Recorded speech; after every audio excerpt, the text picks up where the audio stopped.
computer. Okay, good afternoon.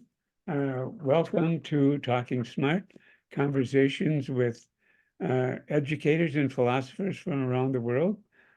I'm the host, Richard Mort, Morehouse, and my guest today is Professor Jana Mohr Lone.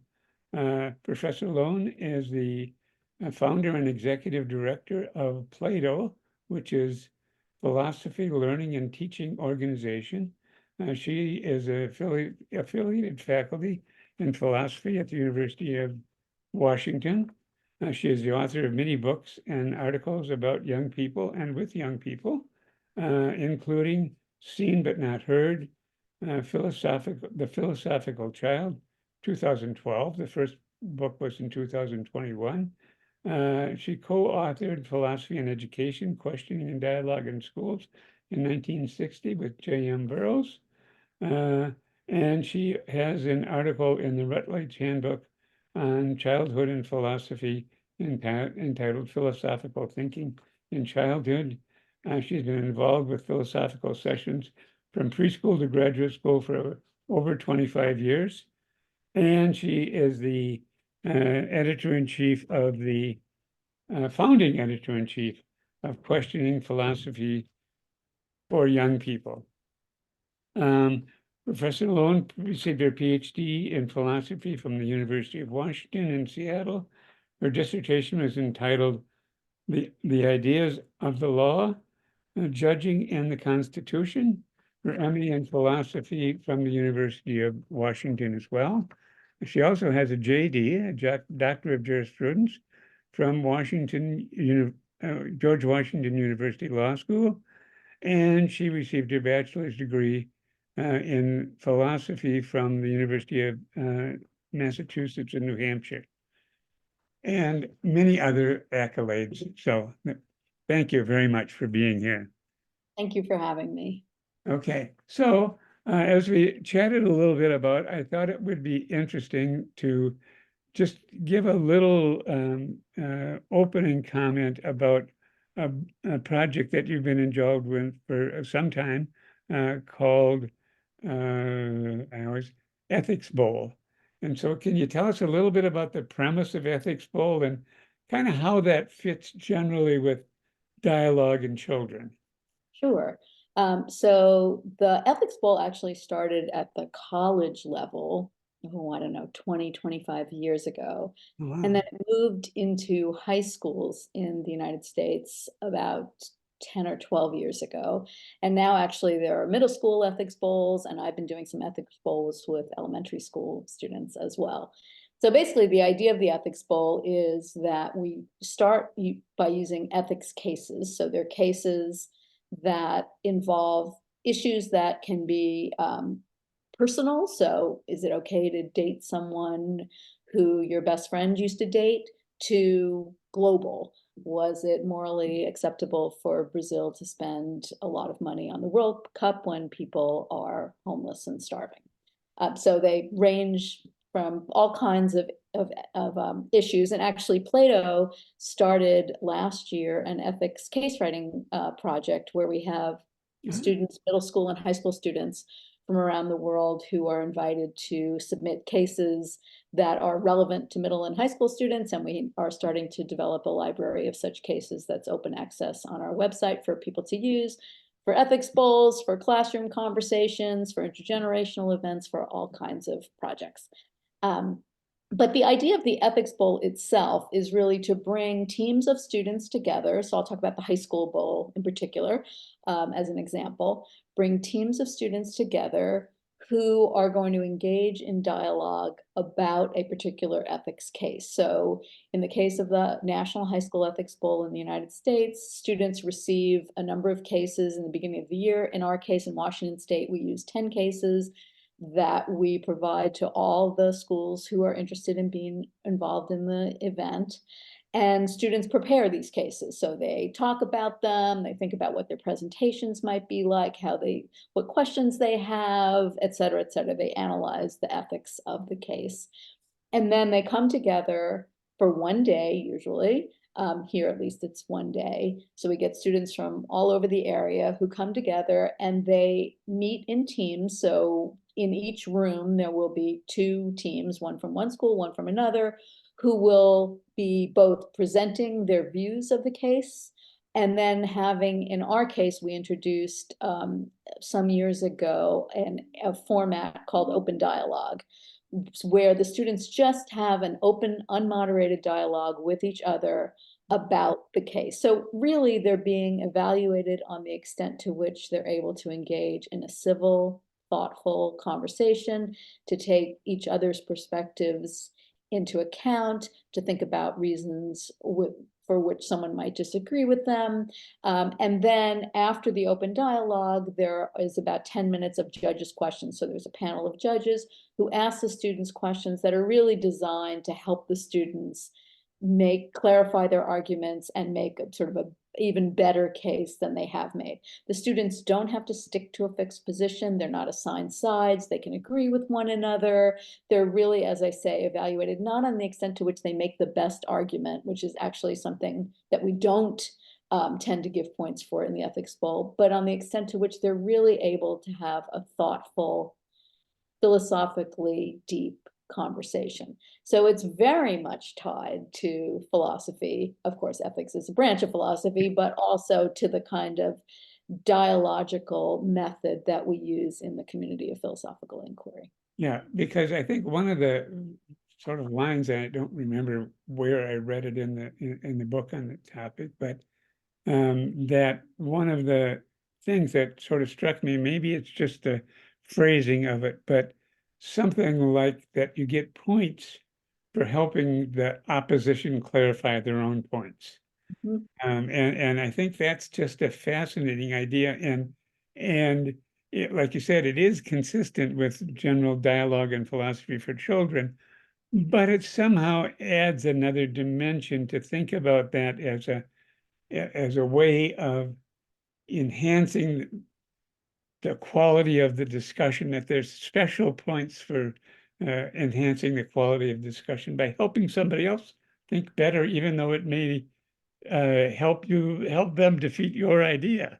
Well, and as I say, you really don't think of it as the opposing team, and you don't think of it as, your idea versus their ideas. You're really trying, as you do in a community of philosophical inquiry, to work together to sort of make some progress in thinking about this difficult case.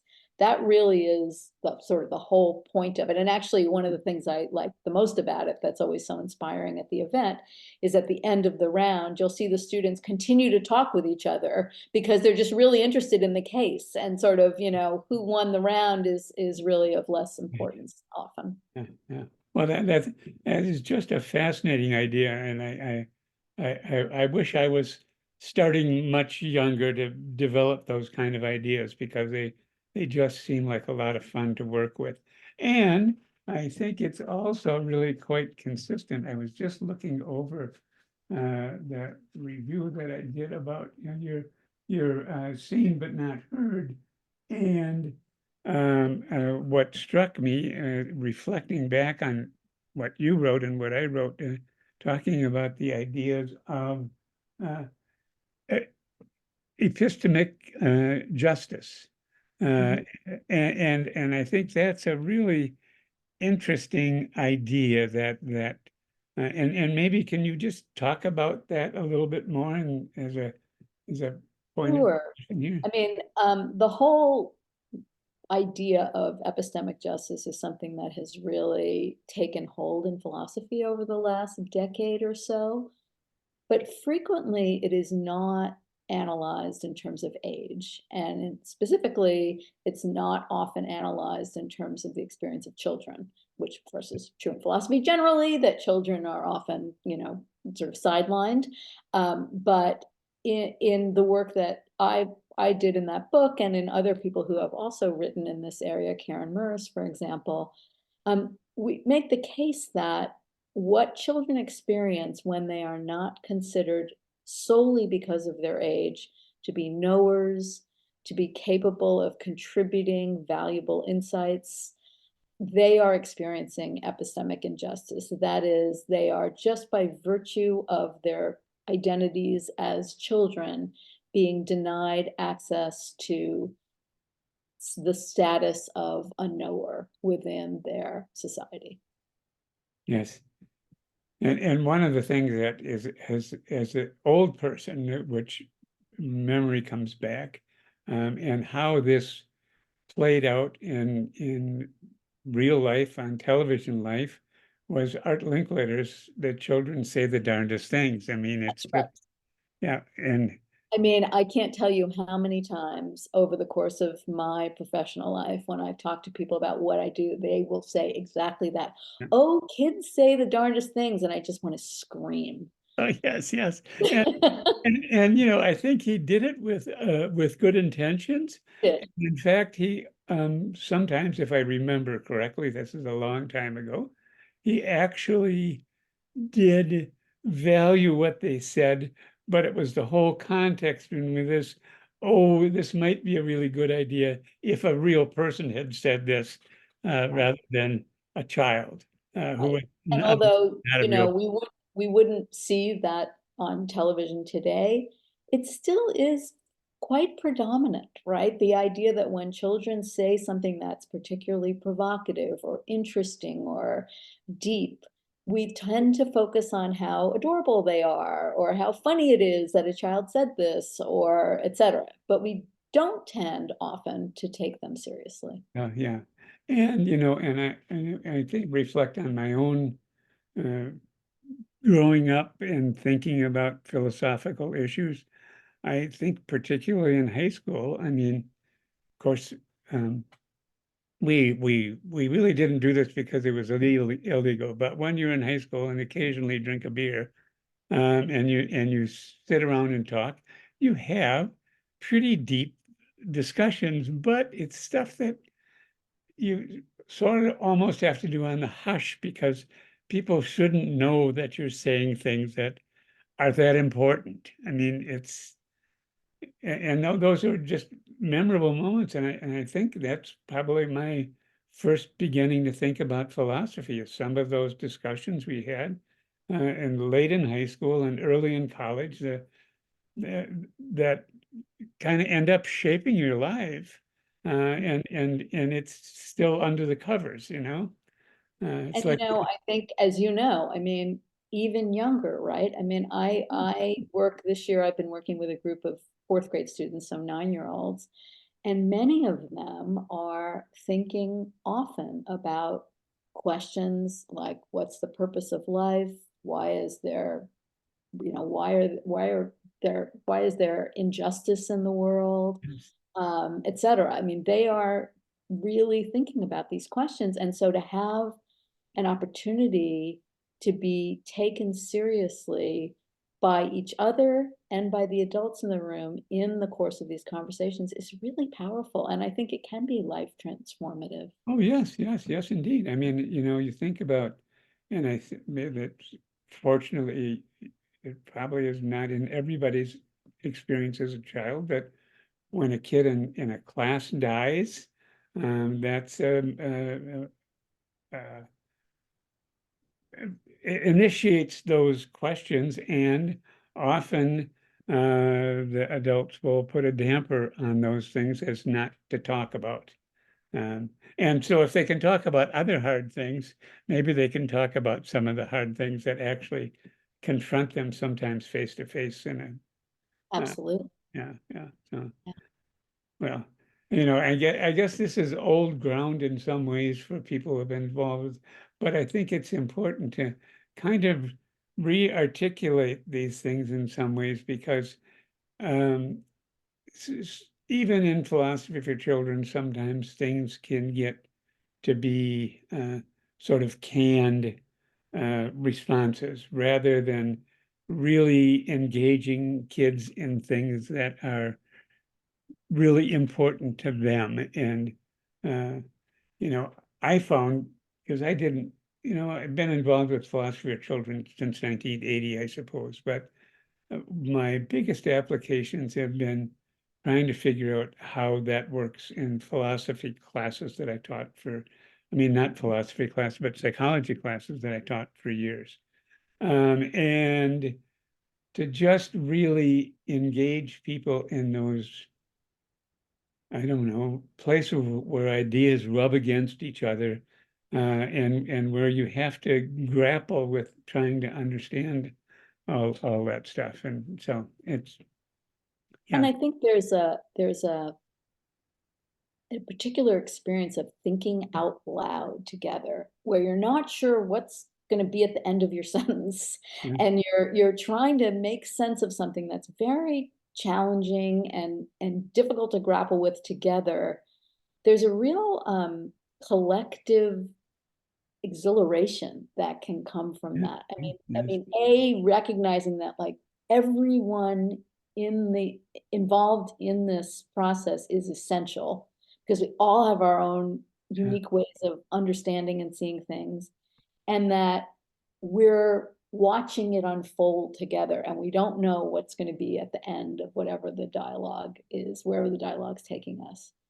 You know, Um, and I think that the sort of those awarenesses that come out of those dialogues are related to well, the way at least my high school experience was, and that is that my high school experience was 90% top down.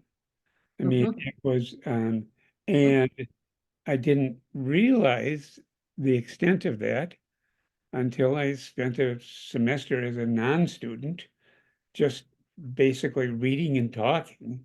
And among the things we did was read Nikos Kazantzaki's Zorba the Greek. mhm, All of a sudden, I was talking about this with other people and discovered that perhaps for the first time, I wasn't repeated a canned analysis of the story that was given to me, but I was grappling with the ideas of the story, and that was a totally different experience. And I mean, I just came away from that just being, you know, changing my way gradually over, it doesn't happen in one move, but gradually it changed my way of thinking. But that was one of those key points that happened. And so, uh, yeah, and you would think that today, especially with the growth of information is so available to us, sort of spending time in education, memorizing things and regurgitating them is really unfortunate. Or those aren't the skills we're going to need in the future. I mean, what we're going to need to learn how to think well. That's really going to be yes, the yes. most important skill we can give our kids. Yeah, and thinking well is another one of those things that we can, it's easy to mouth, but I think what that means I mean, there is a almost, I don't know, a very close relationship between thinking well and thinking for yourself. And to think for yourself is is again, there's a kind of a knee-jerk reaction to that, I think. But to me, it's quite a profound piece when I have to, well, I don't know, for lack of a better word, make up ways of thinking, Mhm. because it's not something you can pick off the shelf. It's something that you have to kind of dig through, and it doesn't fit into all of these. Well, if I just did this and this and this, then I'm thinking for myself. No, it has to do with making mistakes and moving backwards and being wrong and all kinds of Yeah, it kind of requires, being willing to experiment, being willing to make mistakes, yeah. being vulnerable, being willing to try things out that end up being a dead end. Oh yeah, yeah. Yeah, And I think, and I think that was my probably one of my biggest fears in high school was to be wrong right. or to not know the answer rather than, yeah. But anyway, I had this was some years ago, and it was a fourth grade student, I think it might have been a third grade student, who said we were talking about what it means for something to be beautiful. And uh, the kids started talking about we started imagine what is something that you think is really beautiful and why. And this child said, I think mistakes are the most beautiful thing, because without mistakes you don't learn. And I've just, that's really stayed with me, because I yeah, think it's so, I think that's so true. yeah, yeah, But as we grow in school, we're so afraid of making mistakes. yep, We're just And so it shuts us down, right? Because you're not going to try things if you're really afraid of Yeah. getting it wrong, because often you will get it Right, wrong. right.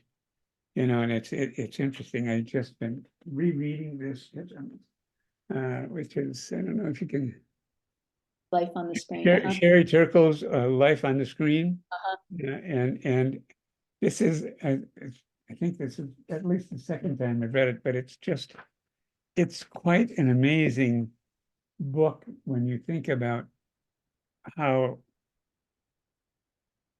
her, you know, and I think this is related to the stuff that we're talking about, but her sort of become an anthropologist in the world of computers and as the title says, life on the screen, and all of the stuff that means when you kind of take this from an anthropological perspective and trying to understand and live in the culture that yeah.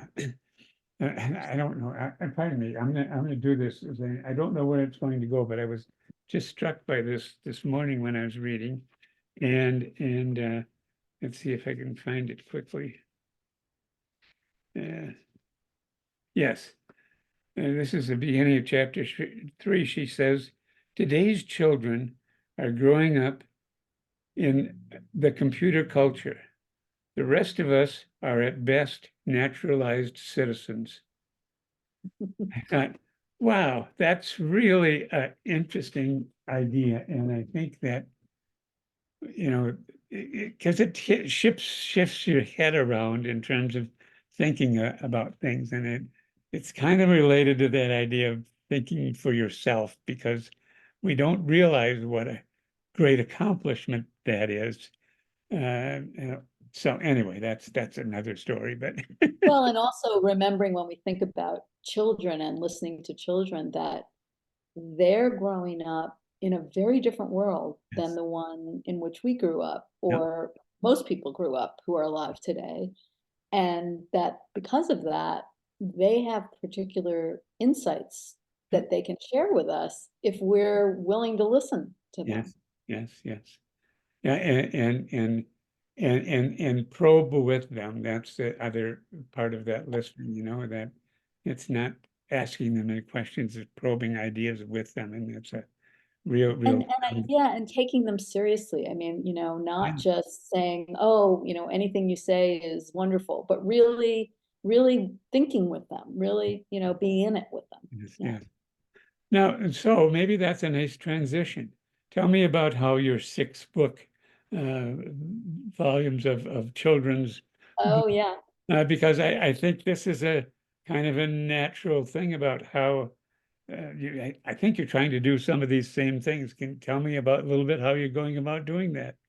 Sure. Well, so actually, Hatchet Publishing in the UK reached out to me a few years ago to ask if I'd be interested in writing a series of picture books for young people, kind of upper elementary, about ethics issues. Huh? And I was totally intrigued. I'd never written for children before, and it would involve, they said, working with an illustrator. And I agreed.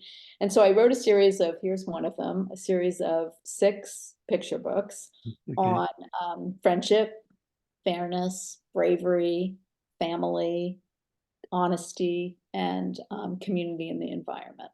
Huh? And basically, what I did was came up with scenarios that children face. So, for example, in the book on friendship, one of them is you're with, one of your friends always wants to do whatever they want to do. Basically, they don't really seem that interested in you. And whenever you're together, you end up doing what they want to do. And so it just raises all these questions about, what do you do? First of all, you could say what you really want. You could tell your friend how you're feeling.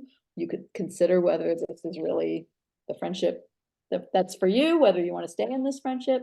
So it sort of provides them with ways to start thinking about these questions that they face all the time about friendship, about family, about honesty, etc., in sort of a more playful way, but also really drawing on some of the ways that we think about ethical problems.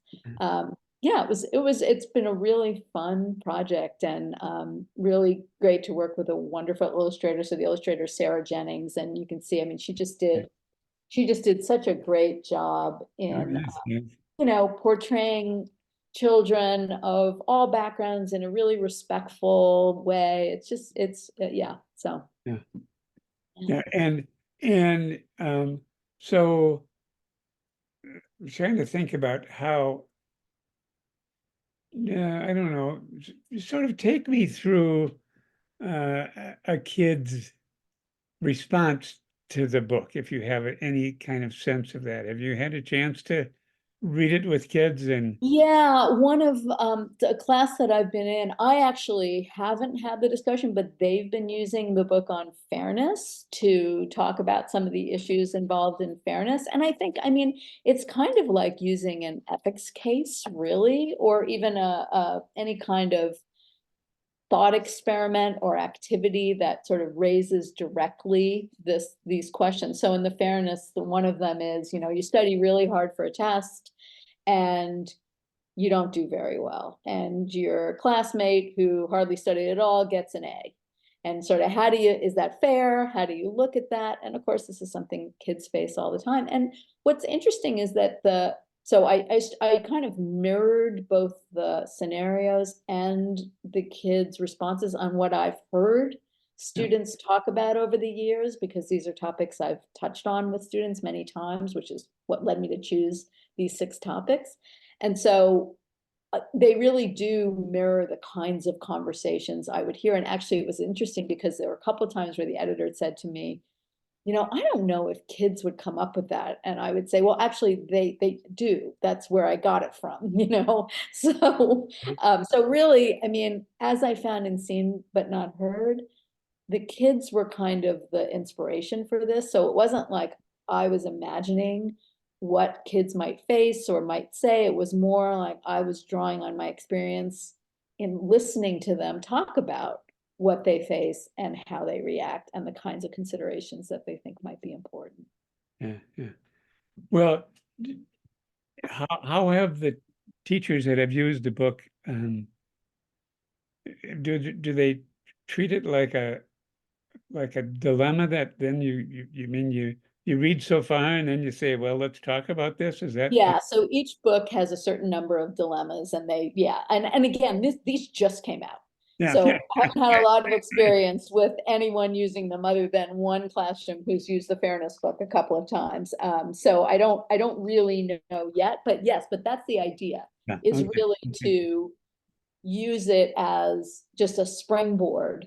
I mean, you might use it when, for example, one of these issues comes up in the classroom, and you can sort of take this and say, oh, well, let's use this scenario to talk about it, because often I have found that when you're trying to deal with a difficult issue, say involving fairness or involving family, starting with something that's a little distanced from you, so the scenario in the book as opposed to the actual facts on the ground, Yes. might open up the conversation a little more easily. Yeah, yeah.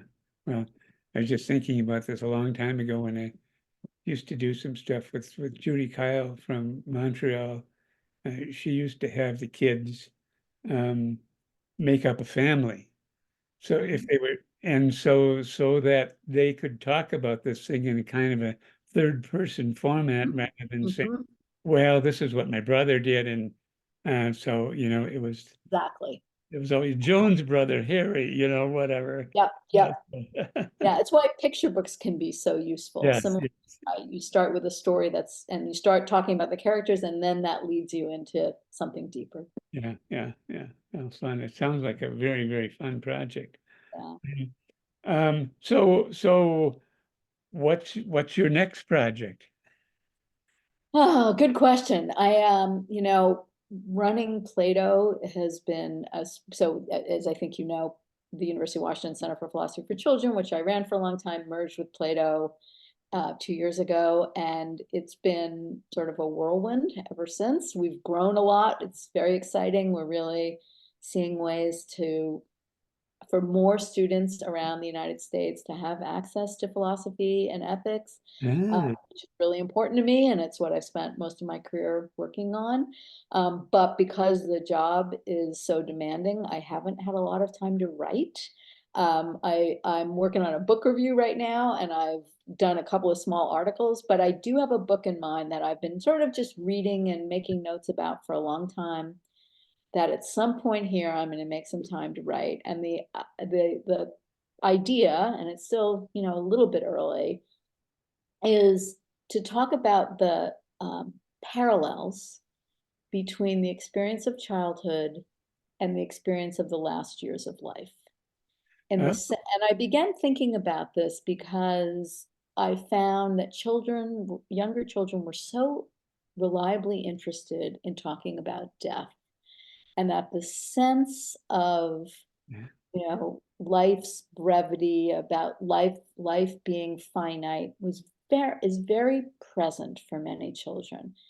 And I think it's because it's early in their awareness of this, Yes, like, yes. part of the human experience.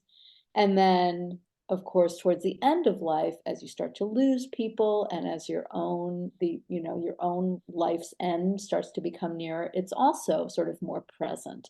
And so that just led me to start thinking about, okay, so the idea of our mortality seems so important early and late in life.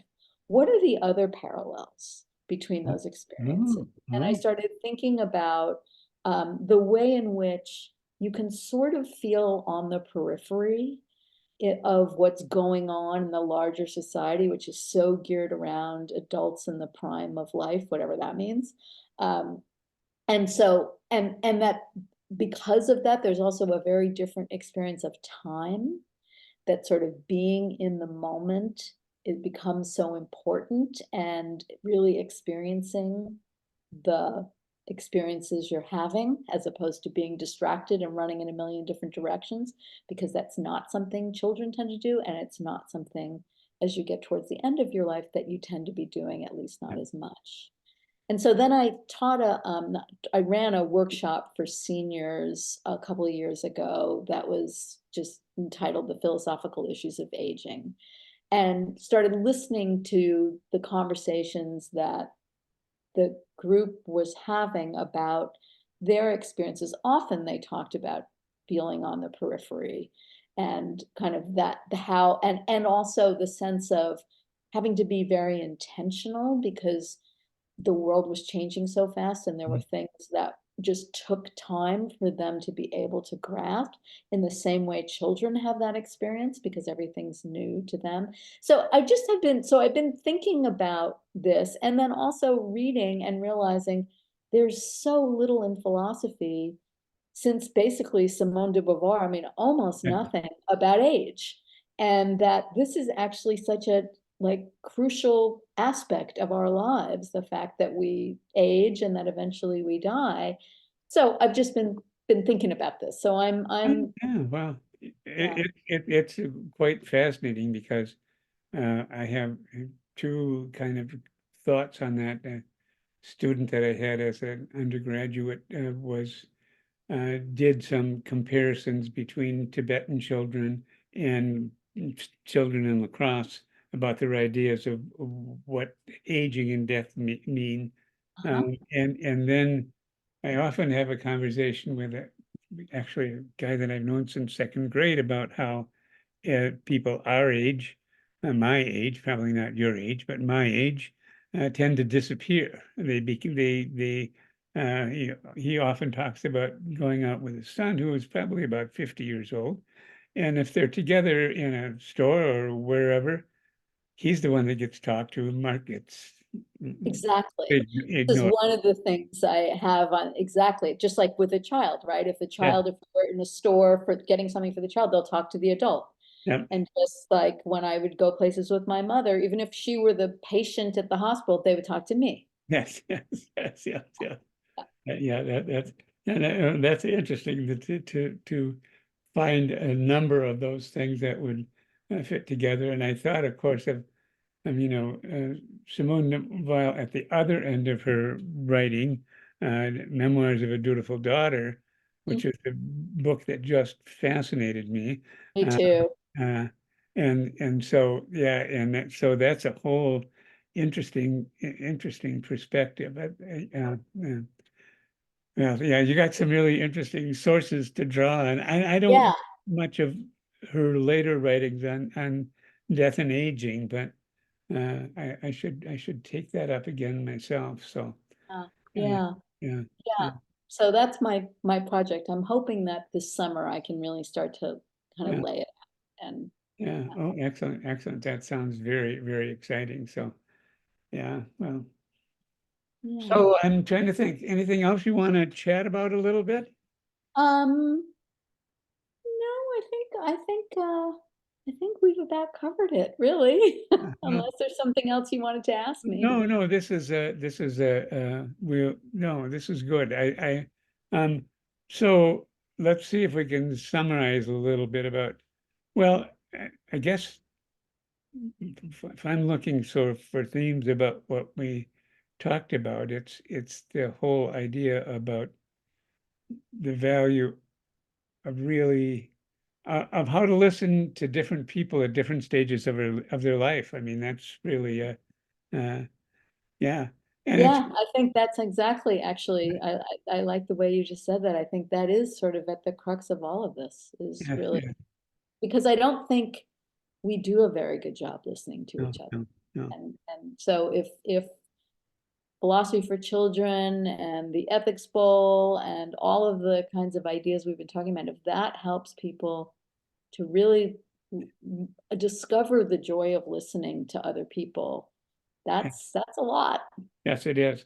And I like your line too, discovering the joy of listening to other people. That's very nice. And so, well, okay, I will try to put this in the can, and I better go to the end and push the button here. Okay, stop. Okay.